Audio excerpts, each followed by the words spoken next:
ये गए वक्तों की बात है। किसी शहर का काजी मुर्गी लेने बाजार गया। दुकानदार दुकान बंद कर चुका था। वो एक गाहक के लिए मुर्गी ज़बा करके उसका इंतजार कर रहा था।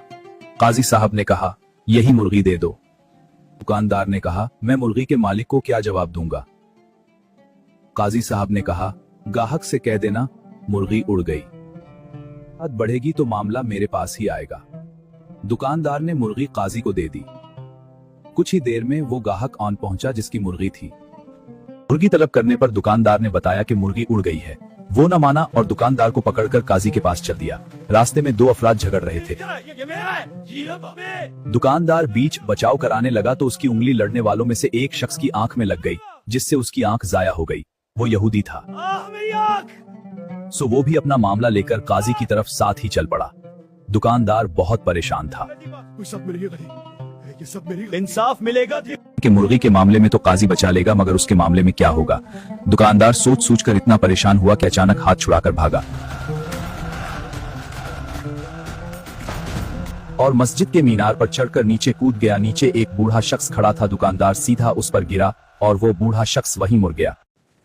मरने वाले बूढ़े शख्स के बेटे को जब पता चला कि उस दुकानदार को काजी के पास पेशी के लिए ले जाया जा रहा है, तो वो गुस्से और गम के आलम में आगे बढ़ाया, तो वो भी साथ हो लिया। मामला काजी की अदालत में पहुंचा तो सबसे पहले मुर्गी वाले गाहक ने अपना मुकदमा दर्ज करवाया। मैं मुर्गी ज़बा करवा कर गया था। अब दुकानदार कैसे कह रहा है कि मुर्गी उड़ गई। भला मेरी मुर्गी कैसे उड़ सकती है।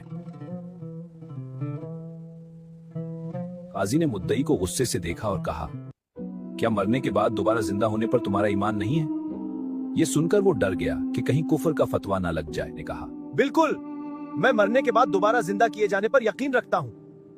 काजी ने जवाब दिया, तो मुर्गी के जिंदा होने पर क्यों यकीन नहीं रखते। बेचारा क्या करता। काजी के सामने फैसला तस्लीम करने के सिवा और कोई चारा भी नहीं था।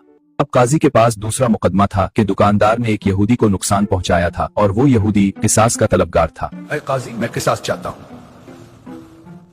चूंकि यहूदी के लिए किसास आधा मुकर्रर था, इसलिए काजी साहब ने फैसला सुनाया कि दुकानदार ने चूंकि एक आंख के मामले में किसास लाजिम किया है, इसलिए इस मामले का फैसला कानून के मुताबिक तय किया जाएगा।